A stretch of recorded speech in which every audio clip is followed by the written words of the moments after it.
All right, now we're going to look at the Taylor Lorenz video because I'm going to be honest, if I got stuff wrong about the Motherless thing, then I want to make sure that I am corrected on that. So let's go ahead and see what's going on here. And I'm going to give people a bit of backstory if you might not have already known. I did a video on Motherless, which was, or is, a dark web porn website that ostensibly has 62 million viewers, but like, let's be honest, viewers can be botted, viewers can be inflated, repeat viewers can be tracked. There's a bunch of ways that number can get messed around. But the purpose of the website was to show women, trigger warning, it was to show women being drugged and then raped by either their husbands or friends of their husbands. So he says, New Suris and Rhino are more than good friends. I mean, they seem like best friends. Jesus Christ. Sylvester says, I love your dynamic zooms. Thanks, I appreciate it. I freaked out when I found out that friends of mine could do this, and I just started asking, how did you do it? And then I started doing it. It's cool. It is a very, very fun thing to have access to. All right, let's go ahead and listen to this, because the takeaway from that website was, here's an evil, festering pile of scum and villainy that needs to be discussed more. So I did a video talking about it, looking at it, and now Taylor Lorenz apparently says that there's information that is very incorrect in there and is calling it the most dangerous lie on the internet. So let's go ahead and see what's going on there. At Feminist promoted this story 62 million. Oh, by the way, I am speeding up the video a little bit. Apologies in advance. Men. 62 million men worldwide attended an online RAPE academy in the month of February alone. 62 million. 62 million men had an academy on how to... Okay, I'm going to go ahead and predict what Taylor Lorenz's beef is with it. And maybe I'm wrong, but I think my prediction is going to hold true. I predict that her issue with it is going to begin and end with the 62 million number. It is not going to be that the website does or does not exist. It is not going to be that there are not a heinous amount of victims. It is not going to be that this is not evidence that we have a very, like, disgusting underlying rape culture that we have not properly dealt with in society. It's not going to be any of that. It's just going to be the 62 million number, which, it's a 55-minute video, so I don't know if that's going to be the case. Let's find out. To drug and rape their wives. 62 million men. 62 million.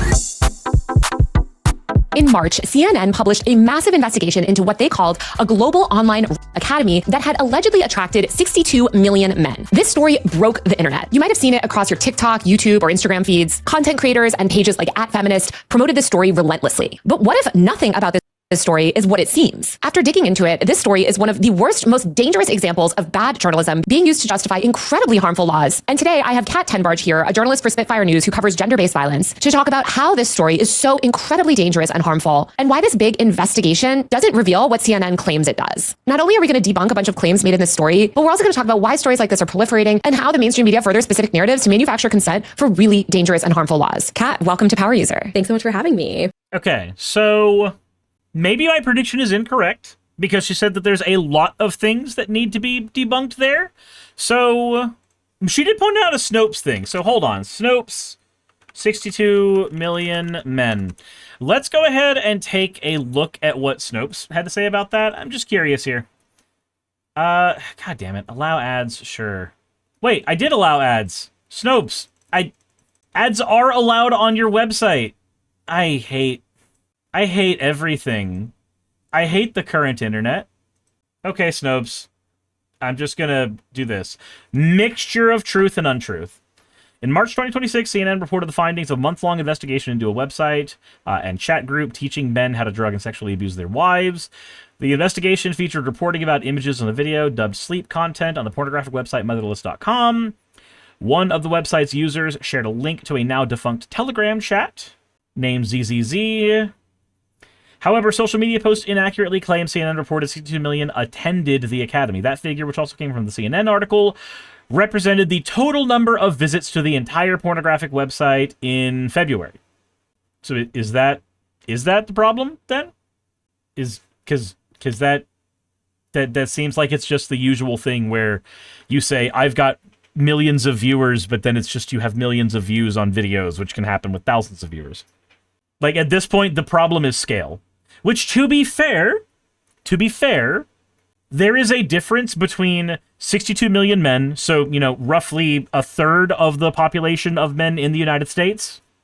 There's a difference between the statement, a third of the population of men in the United States attended a rape academy, and this is a thing that exists. This is a thing that exists is bad enough. Overblowing it to the 62 million, I can see that being an issue. But that seems to be the issue that Snopes has, specifically. So, what do we have here? Okay, where were you when this story hit the timeline? Because, I was on, I think it was like TikTok or Instagram, and I feel like it was like this thing where suddenly I saw probably... Jessica says it shouldn't matter the amount. The fact that people are trying to justify this by correcting, that is very telling. So I'm of two minds about that. On the one hand, I agree with you. I agree with you that anybody trying to justify this by saying actually the number is lower is in fact a fucking problem. But the inverse is also true, where the number 62 million being touted about when it is not entirely accurate is a misapplication of journalism. It is a way to sensationalize a headline. It's very much the Black Book of Communism. For anybody who doesn't know, the Black Book of Communism was the book it's the book that is cited every single time somebody tries to say that communism has killed 100 million people, despite the fact that we have an untold number of people who've been killed by capitalism between imperialist regimes starving because they wouldn't get food from places that actually don't have any scarcity issues and being not allowed to have medical interventions and all kinds of other shit. Like that. Regardless, the Black Book of Communism claims that communism killed 100 million people. Now, to get to that number, the people who helped edit the fucking book and then later critics pointed out that the main author on the book was obsessed with hitting the 100 million number. So, if they couldn't get to the 100 million number, they would stretch the definition of what communism kills means. Because when you say communism kills, it sounds like a country adopted an economic system and suddenly a bunch of people died. And usually you would look at the USSR and say, yes, they killed. And if you look at Adolf Hitler, he killed 11 million people. 6 million of them were Jews, and then 4 million of them were Slavs. And then everybody else was Romani, gay, trans in between. And then you look at those two pieces of information and you go, okay, well, I can perceive multiple countries trying to enact communism, doing multiple Hitler-esque genocides. But the problem with that is that that's not what actually happened. Now, the question is not, did communism as an economic system as it was implemented, especially improperly in the USSR, kill people? It did, absolutely. That is not the argument. The argument is that the 100 million number was artificially hit because the author tried to use famine, among other things, ecological disasters that were not caused by the economic system, to hit the number 100 million. The author started from the number 100 million and operated backwards, instead of starting with, well, this economic system, as the USSR claimed it was, has killed people. Let's tally the number. Tallying the number is honest. Hitting the 100 million and then working backwards to justify it is dishonest. That's been the big criticism with the Black Book of Communism. So, because of that, I can see the exact same thing here. Because when you say 62 million, that inflated number makes it sound like it makes it sound like in the United States, if we were to apply that to the population of the US, that would just be 1/3 of the men. 1 out of 3 men would rape you. It would be the fucking Family Guy meme. Found it. Yeah, it's just this joke. Gillis, and I'm here to talk to you about rape. Ladies, look to your left. Now look to your right. Statistics indicate that both of those men will rape you. I'm not gonna rape you. Oh, it didn't play the last part. So the last part of that joke is the other guy, the guy to the right, going, I might. So, whole point is, it's when you do the 62 million men thing, it's unironically just the Family Guy joke. Okay. Back to this. 50 videos in a row about this. Yes, it was definitely one of those things where like someone made a post and then tons of people were making posts because it was also like within the past 2 weeks, but the article actually came out like several weeks before it really popped off and went viral online. So it was definitely from like influencer accounts and not even actually journalists. It was like just random people. Yeah, I mean, I saw the tweet go viral initially, and I feel like it propagated across platforms because it went super viral on Twitter, mostly because they had an extremely misleading headline. Like the original post actually has a community note on it because the original post had the 62 million number in it, which is what we're going to sort of debunk here. But I feel like it's spread on Twitter, and then as you said, it like ricocheted around the internet. Every influencer has talked about this. Newsletters like Issue Should Care About, at Feminist, like all of these like women's news websites, which is so insidious and horrible. So first, let's just describe, what this article says. It centers on this website called Motherless. Motherless is an adult content website. Like it is pretty similar looking format wise to any of your mainstream like adult content websites. And it has a variety of genres. It has a variety of content on there. Yeah, this website is just like one of many massive, like what they're called tube websites. They're effectively like, Cornhub. Sorry, I'm gonna have to speak a lot in like coded language. This doesn't get taken off YouTube, unfortunately, but they're all of these websites where effectively users can upload user-generated content. It does have some guidelines. Obviously, you can't upload illegal content, but Motherless described Axo, I didn't go into debt tipping artists too much. That's not what put me into debt. itself as a moral-free file hosting site where anything legal is hosted. It's basically a big website where you can get adult content. Now, there are a lot of different types of content on these big tube sites. A lot of them kind of like drill down into different fetishes. So you'll have, balloon fetish, foot fetish, whatever. And one specific type of fetish content is called sleep content. And there's about 20,000 videos on Motherless of sleep content, but this kind of content is pretty pervasive across the adult website ecosystem. And it consists of essentially one person engaging in activities with the other person while they're theoretically asleep. Now, much of this content is very clearly staged. Like they are so clearly on a set. The women or men are like very obviously like performers. But, there are also a lot of videos that it's maybe unclear if it's staged or how much. So there's 20,000. Okay, so on this one, I need to give a tiny bit of history. So on Pornhub, because I'm not a coward, on Pornhub, there was a mass exodus a few years back of a bunch of different content on the platform. And the reason the mass exodus happened was effectively because there was no way to tell if the person who was shot in the content was verified to have consented. So they did a very, very large, sweeping, just destruction of a lot of it. There were some porn actresses who, if memory serves, a lot of their content was put on there, but it was paid content that should have been on their platforms. And not like just people from OnlyFans, though, that not to disparage them. It was people who were like big named actress in porn industry. And their stuff had made it onto Pornhub because users would buy it, download it, put it on Pornhub, and then it would get distributed on there.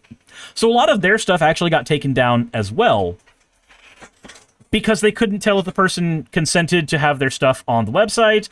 And another thing was a lot of categories got scraped because some videos they couldn't verify that the actress that was in it did consent at all.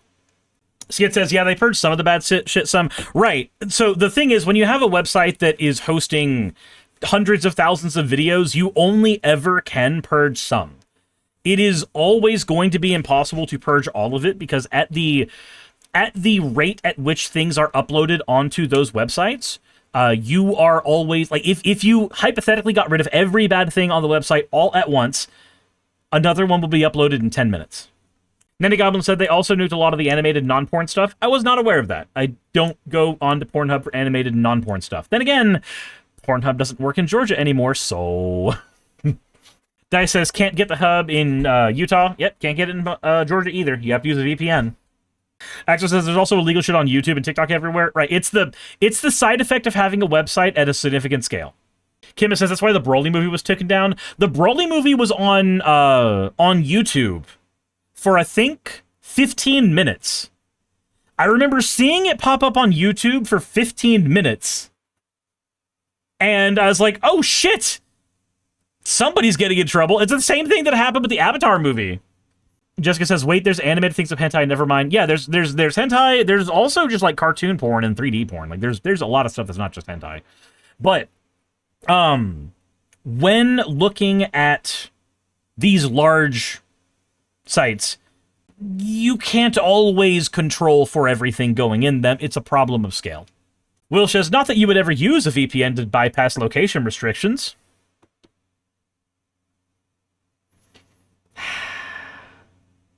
20,000 of these videos on Motherless. Yeah, they're not advertising that it's criminal conduct taking place. They're actually advertising the opposite. They are branding it as like consensual staged activity. And so this CNN article did not find that any of these specific videos on this platform were non-consensual, but they linked it to real crimes. Yeah, they basically imply that like all of these 20,000 videos are criminal content. And this would like sort of the equivalent would be taking a look at another adult website, looking at every video where, you know, there's maybe a grape fantasy or something like where a person seems coerced and saying, okay, that fictional depiction in adult content is real. And that's very silly because as we know, people come up with all sorts of different scenarios in adult content. And it's like saying something that you witnessed in a movie is real. It's like, So yeah, I actually agree with that. I do agree with that. So having, no, that is a nuanced take. Having a website like that, there is no guarantee that everything there is sourced ethically or unethically. So not only does the problem lowered in scale from 62 million because that's not necessarily unique viewers, but the problem's also lowered in scale because not everybody who is doing the things on the website are not acting. But there was still a non-zero amount of that happened there, and I wonder if they're going to talk about, are they going to talk about the actual rapist that they met during this? Because if you remember the video that I covered on this before, there was an actual person who CNN did talk with that was showing them like the business that they were doing, selling sleeping drugs to people so that they could do this to their wives. Like there was evidence that there was a significant amount of this happening because people had turned it into like a lucrative side hustle. no, this is intentionally staged as entertainment, as content to be consumed. These are actors, these are performers, etc. Some of them are different sort of levels of professional performers. You've got the sort of independent content creators, you have people that work for studios, etc., etc. But as you know, the CNN article sort of tries to conflate the two. So it starts off by saying there's this horrible website, Motherless. It's a massive site, and on that site, you know, there are all these women that are allegedly being victimized in their sleep. Now that website, Motherless, has 62 million visits a month. Not men, okay, and not even unique visitors, visits. And also not even views on these videos. Like the videos that they're talking about oftentimes have like 50,000 views. Like I think they literally say in the article. And that would be high. Jay Rodimus, thank you for subscribing. He said, holy shit, almost 5 years. I know I haven't been around a lot, and I apologize in advance for the tangent, but I wanted you to know I've been playing all the Sonic games for the first time. So I finally played Adventure and Adventure 2. And as I did, I remembered you talking about the Adventure 1 story and how peak it is, and it is in fact peak. That is all. You know what? Awesome.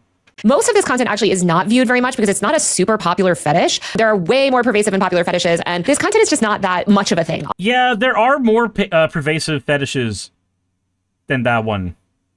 And you can take a couple steps to find them on the internet. Online. There are like deepfake websites that I've looked at for like deepfake adult content that is like expressly non-consensual, and the view counts were way higher on those websites, and they're not even as old as websites as Motherless is. So it's kind of striking, like the videos aren't even that highly viewed. It's like they're taking the entire site's traffic to get that big number. Okay, so there's all this sort of sleep fetish content. Now, at some point in the comment section of one of these seemingly consensually produced sleep fetish videos, a user posted a link to a Telegram group that had several hundred men discussing how to assault women while they were asleep. Skid says, this is maybe a bit bad faith for me, but the video has 50,000 views. Does not seem like a good defense. So, okay, let's assume that it is an ethically sourced video, right? So at that point, it is just fetish content. If fetish content has been ethically sourced and somebody who's watching the fetish content is not going out and doing the thing, what's the, like, where's the issue there? Because if 50,000 people are watching it and they're not actively going out and doing the thing, which we have no way of verifying if they are or not, I don't see where the problem is there specifically. And I think that's what they're trying to do. Armor says there are more common fetishes as pure unadulterated whataboutism. It's actually not. So whataboutism is a fallacy, a two-quick fallacy, is where you try to divert attention from the thing you're talking about in order to bolster whatever point you're making. However, this saying that there are other more popular fetishes is not them trying to do whataboutism, because the reason they're saying there are more popular fetishes here is that the argument presented in the CNN article was there are 62 million viewers. Those 62 million viewers are men, and of those 62 million viewers that are men, they are watching specifically sleep rape content. So, pointing out that there's a bunch of other fetishes that have a lot more prolific views than this one is simply arguing in support of scale. The argument against CNN here that she's using is the scale that they were giving us is incorrect, and here's why.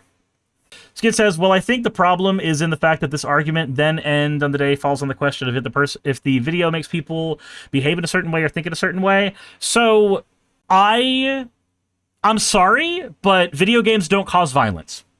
Video games don't cause violence. And that is functionally the argument that's being made there. The argument that's being presented there. Yeah, Vor doesn't cause people to eat people. Video games don't cause violence. Like, a fetish thing existing on the internet does not automatically mean that it is causing people to go then do the thing. That has been a conservative talking point for years to try to censor more areas of the internet. We've been dealing with this shit since Jack Thompson. Grand Theft Auto did not start a ton of people trying to shoot each other. Yeah, books don't cause you to commit adultery. Rock music doesn't make you satanic. Like, this whole, like, the media you consume doesn't have no effect on you. But the degree to which the effect is had on you is an important conversation. And for the studies that we've done on video games and other areas where there is media that is depicting something that is unscrupulous, we don't have a lot of evidence that the scale of the response is to then do the thing that they are watching, generally speaking.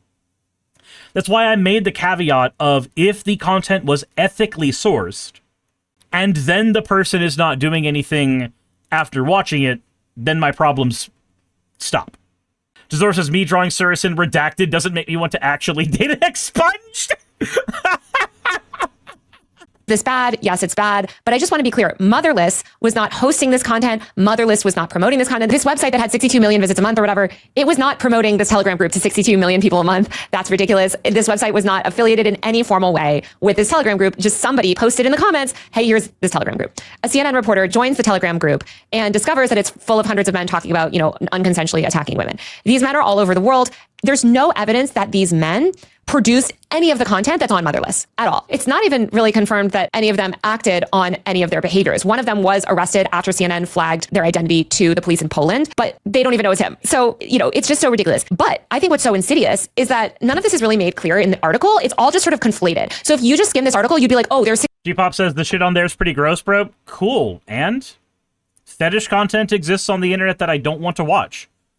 I don't want to watch scat content, but that is a thing that exists on the internet. Like, the question is not, is it or is it not gross? The question is it or is it ethically sourced? I don't give a shit if something is gross. That's a feels argument. Feels arguments are things that you use when you do not have adequate backing. 62 million men on this website, and now there's this whole community that's being fostered. Like, no, this links... To a degree, there are certain feels arguments that actually do matter. Like when you're saying, hey, maybe don't genocide. Like there's that. Said, oh yeah, those are 100% consenting adults. I'm just saying it's gross. Okay, cool. It's gross. Neat. I'm gonna be honest. I don't care if something is gross. It's a non-argument to me. So I'm not saying the site should be taken down or some shit. I was of the opinion the site should be taken down when the original story broke, because the conversation around it was that these were people who were not consenting.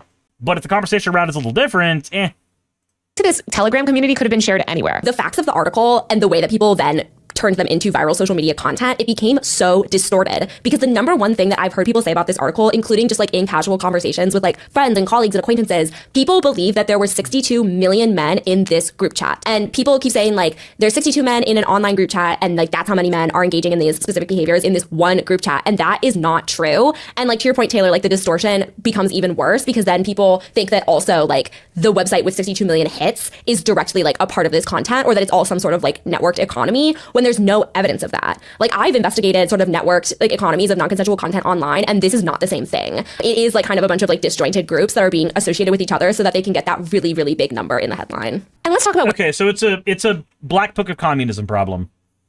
It is a problem of scale. So the problem's twofold. Problem number one, problem scale. Problem number two, the connection between the unethical Telegram chat and the we don't know porn website needn't have been made the way it was. Okay, I can see that.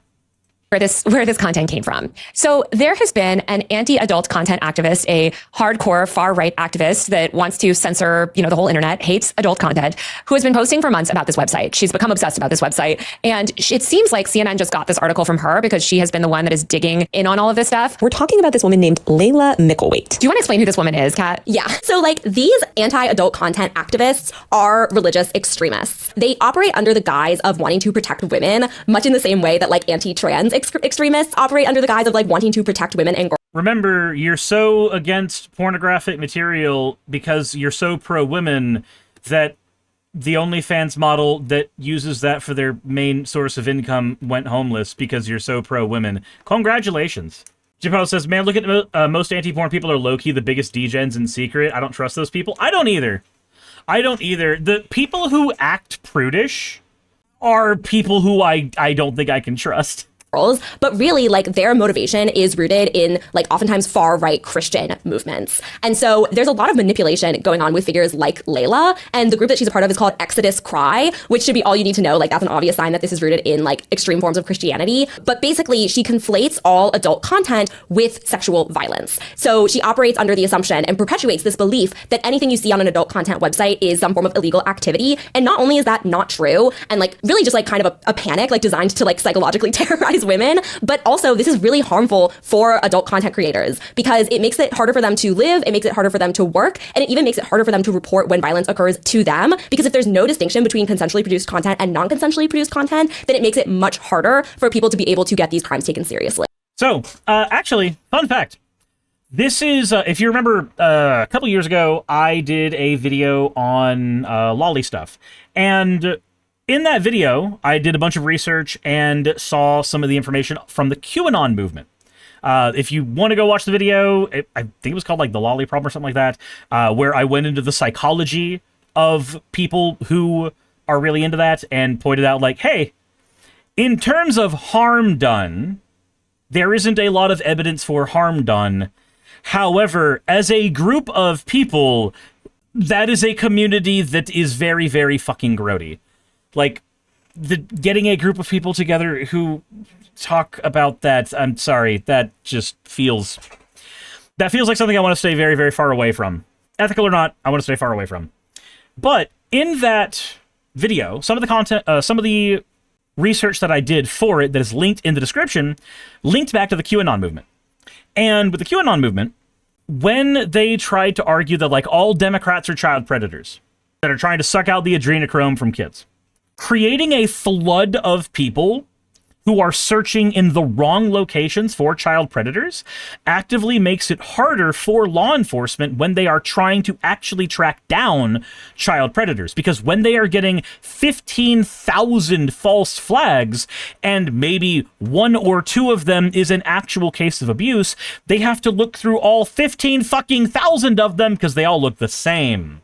It is an insane and crazy issue. I've mentioned the Steve Bannon flood the zone strategy before, and it's kind of like that, where if you put so much noise out into the world, it becomes harder for people to navigate it. There's too much stuff to look at. So, as an example, I bring up the QAnon thing because we have evidence now, thanks to the Epstein files, that poll was made so that things like the Pizzagate conspiracy would have a place to grow and fester and propagate, so that the scent would not be on fucking Epstein. Jessica says, sir, no offense, but your chat is weird. Yeah, all of them are weird. They're all degenerates. Every single one of them is probably going to be joining me in a weird afterlife that I don't even know what the fuck is going on there, because Jesus fucking Christ, hell or heaven, probably can't account for what the fuck goes on in the brains. I agree with you. Weird hell, I call it. We're all going to weird hell. But when you flood the zone with those false flags, it makes it impossible for anybody who is trying to figure out where the actual problematic actors are. It makes it impossible for them to find them. Because now, instead of there being, say, 100 reports, of which maybe 5 or 6 of them are reports that actually have something they can track down, when there's 15,000 reports, they might not ever get to the 5 or 6 real reports in there. They might be so burdened down at that point that they can't do any investigation in there whatsoever. Soccer says, also a remarkably large amount of QAnon nutters have been caught being pedophiles. Yeah, it's almost like when you show how weirdly obsessed you are about this thing and project about it all the time, it makes us question things about you more when you make it such a fundamental part of your identity. Anyway, let's continue. Yeah, it's so dangerous. I mean, Layla Micklethwait is just the worst. This woman is just completely intertwined in far-right Christian nationalism. You've Hey, look, it's the guy who can't be in public life anymore. Hi, Jordan. probably seen her on a bunch of far-right podcasts. She's very involved in that sphere. She went on Jordan Peterson's podcast back when Jordan Peterson was still around, claiming why adult content is addictive, how harmful it is. As you mentioned, Kat, she's really against sort of like sexuality. So, how do you sell a lie to people? You give them a crumb of truth. The best lies ever told have a crumb of truth. Porn is addictive, and there are psychological negatives to overconsumption of porn. Those are statements that in a vacuum are true. Now, the rate at which it is addictive has been omitted from that statement. Are we talking as addictive as heroin? Are we talking as addictive as sugar or caffeine? Are we talking as addictive as, say, weed? Well, at that point, we're dealing with a non-addictive substance that just has, a dopamine hit affected with it, and that's the thing you're addicted to. Drita says meth. Lenari says in a dopamine sense? In a dopamine sense. Functionally, it's in a dopamine sense. It's the same way one can be addicted to, say, gambling or video games or anything like that. That's the category of addiction you're dealing with. That statement in a vacuum is a true statement. But because of how much stuff is omitted from the statement, there is nothing that can be gleaned from it of any value. Because when you say, oh, this is addictive, okay, cool. I don't know the scale of that. And I don't know the negative effects of not being addicted to it anymore. I don't know what the withdrawal symptoms look like. I don't know any of that stuff based on that statement. But that statement alone makes it sound like really, really bad.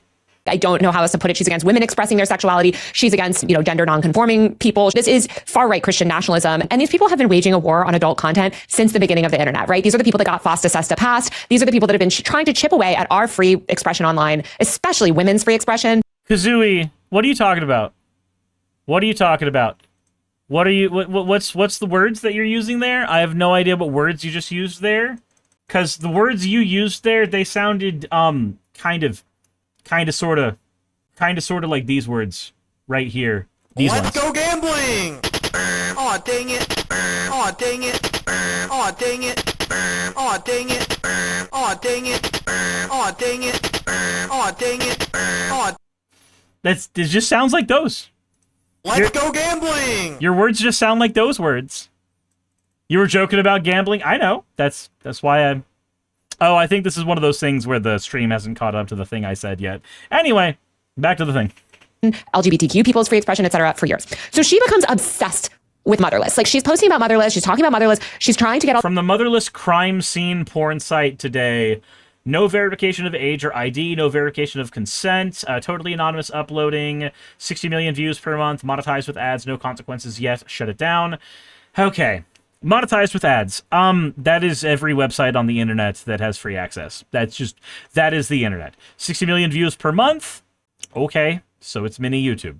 No verification of consent. Hey, that's one that I can agree with. That's why Pornhub had to do their big scrape. God, that sounds weird talking about a porn website. It sounds like scraping semen off of that. Anyway, no verification of age or ID. I'm sorry, but I am of the opinion that no website ever should do the age verification past asking you, are you 18? I'm sorry. I do not think that giving more and more and more and more and more and more and more and more and more of our information to tech oligarchs is a good fucking idea. I'm sorry. Any argument that tries to begin and end with, but it's to protect the kids. No, it's not. It's never been to protect the kids. Kids existed on the internet before age verification, and they turned out A-okay. The age verification was never the thing that was actually an issue. The issue that people have, at least from the tech industry, is that they want more and more data from you. Every bit of data they can get. Every single bit of data. Dorita says, but Suris, we need to absolutely 3D scan your chocolate flower. The fact that if okay, so I've made no bones about this before. My girlfriend does OnlyFans, and I have looked at her OnlyFans. Weird. I like looking at the naked body of the girl who I sleep with. So, as of right now, I can't access any of that. I mean, obviously I can just go into the bedroom right now and just say, hey, honey, show me your boobies. That's pretty easy. But in terms of the actual OnlyFans content, I can't look at it because the age verification shit that they've put on there makes you do this, like, you have to take a picture of your ID, and then you have to take a scan of your fucking face, and then when you do the scan of your face, it determines whether or not it thinks you're the person in the ID. It has never thought I'm the person in my ID. It doesn't think I'm me. I can't convince the website I am myself. It's insane. There's attention on it. CNN takes the bite, I guess, and they do this investigation. One of the worst investigations I've ever seen because they didn't ultimately find anything except like a group chat with a couple hundred men that are like all over the world, and it's sort of unclear if what they're saying, happened even happened. But anyway, CNN runs the story. So they open with this description of Motherless, as you say. They conflate the 62 million people with the Telegram group, and then they proceed to tell some really horrifying, disturbing stories. So they talk about this one woman who for 16 years, her husband would make her tea, she would fall asleep, and then he would assault her while she was asleep. This is horrible. Now, this woman's abuse started over 20 years ago. And actually, her husband was prosecuted and is currently serving an 11-year sentence after a 4-year court battle. But none of this was facilitated because of a website. And they also compare it up at the very top to the Giselle Pellicott case, which also does not have anything to do with like this specific Telegram group or this adult content website. There were elements of like a forum where Giselle's, abuser like found other men. But it was really interesting to me that like the human experiences highlighted in this article don't have anything to do with the technological aspects of this article. And in fact, like these women's stories really expose some other systemic issues that I think would be really, really helpful to focus on here. Like, for example, that woman whose husband did ultimately get convicted and is currently in prison, she talked about how horrific the legal process was and how it was a 4-year legal process and how her children were ostracized and bullied at school and she lost all of her friends because people believe that like husbands cannot harm their wives in this way. And that I have dropped a friend over this conversation. I had a friend I used to play League of Legends with. He went into the military. We stopped playing with each other for 4 years. He came back after his tour. And as we were catching up and playing League, I don't even remember how we got to the conversation, but he said something to the effect of, I think I might have been mentioning a friend of mine who had been like assaulted by their husband, and so they broke up. And he said, what do you mean? You can't rape your wife. And there's a reason we don't talk. Anytime I see their name pop up on an online game, my brain just goes back to that conversation every single time, and I'm just like, maybe don't. Maybe I'm just not gonna open up that chat. Maybe that's a good idea. It wasn't a big deal because she was like unconscious at the time. So like there are other systemic issues that are just kind of being completely overlooked because all of the focus is on the false idea that there were 62 million men in a group chat, when the real story here is that this is a phenomenon that well precedes the internet. Men have been doing this to their wives and to other women for probably centuries, but certainly at least decades. And while the internet plays a role in some of these cases, to act like that is the main driver of the behavior is to actually obfuscate like the patriarchal, misogynistic elements of this culture, the police failure and inaction, like the systemic barriers, and of course the societal stigma. Like all of that is sort of pushed aside. Well, not only does all that get pushed aside, but again, as a matter of scale, you create so many issues in a flooded zone that the only option that is available to anybody is just to kibosh everything all at once. And, well, I guess if you're an anti-porn person, kiboshing everything all at once is what you're going for anyway, so I guess good on you. But it's stupid. Sarker says, also, marital rape is endorsed by the church. It depends on what you mean by the church. Because there are many different denominations of Christianity, and some of them do, and some of them don't. And it can even change church to church. Also, there's no evidence that the internet is making this phenomenon worse. And in fact, there's evidence that the digital trails these people create through buying these drugs online, through bragging about, their escapades, to communicating about group chats, actually helps them get prosecuted. And so, we had the Giselle Pellicott story. We had the woman who suffered for 16 years. And then we had this woman, Amanda Stanhope, who also, basically had a partner who assaulted her when she was asleep. When she went to the police about it and they were going to arrest him, etc., he took his own life before the case went to court. Very tragic, very horrible. But none of that has anything to do with adult content. And none of these men were creating adult content that ended up on any of these websites.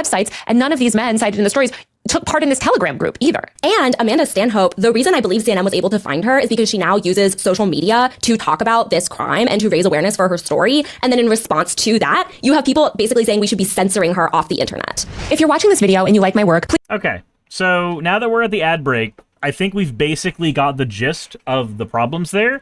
So that means I have to make a few corrections for myself, because I covered the CNN article itself, and I guess I just was not very critical of it when I should have been more critical of it. I decided to err on the side of caution when it comes to anything involving sexual assault, and just went, yeah, no, we have a gross society that we live in. Because of that, I was part of that problem. I actively covered that as well, and I should have been more critical of it. But I let myself have a purely emotional response to it, from beginning to end. Robbie says, DDLG Playground, I am still sponsored by them. I just don't use that sponsorship that much. Jesus. So that begs the question. Should I take my video down? Should I take the video where I covered it down, or should I put an amendment at the in the comment section and the description saying, hey, update, some of the information here is inaccurate? Is it amendment or is it taken down? Jessica Davis says amendment. I'm going to let the comment section of this one go over that personally, because if I don't let the comment section of that one, I want a big sample size. I want a big sample size. So we got a lot of people saying amendment, but we have Sakura rightfully pointing out a lot of people don't read the comments. A lot of people just watch video and then go to the next video, get outraged, go on, do their thing. So, which do you think is the responsible thing to do? I don't want to poison that well with what I think I should do. I will let you guys let your voices be heard, and I'll talk to K-Fox about it. That said, the story here then is the chat group. The story here then is there is a chat group with a few hundred people who have made a somewhat lucrative career amongst themselves, selling sleeping medicine to each other in order to rape their wives. Like, that's the story. Toothpick Fix says, can you add a pre-edition to the video? No, YouTube does not allow for that in any way, shape, or form. Josenna says, take down, otherwise people will just watch the video and move on. That's my worry. There is no way to add a segment to the beginning of a video once it's already been uploaded. And if I re-upload the video, then even with the amendment in the beginning, somebody watching the video can easily still go through all of the same disgusted feelings and everything else. So, one of the two. But we'll see. We'll see what people decide needs to happen to the video when it comes out, and I'll take action based on that. That said, I don't think there's anything else to say here. I am glad that my audience pointed this out to me in my comment section so I could take a look at this and double check my own search on this. And yeah, turns out the problem exists, but the problem does not exist at the scale that CNN tried to argue it did. And they got duped by a far right-wing anti-porn activist. Many people are saying this. Hey, you made it to the end. I want to give an extra thanks to the patrons who allow me to do this full time. I want to thank Aaron Rail, Astral, Britzkrieg, Jemshin, Poundini, Red Joker, Victoria, Jonas, Craig, Tarika, Fireshard, Smiling GM, John, Dren Hadamada, Creeper, Sagitta, you know I'm not saying that last part, Sylvie Snow, Valis of Seraph, Ottoman Angel, Rooster Rachel, and Fire Panda, who are all my $20 and up patrons.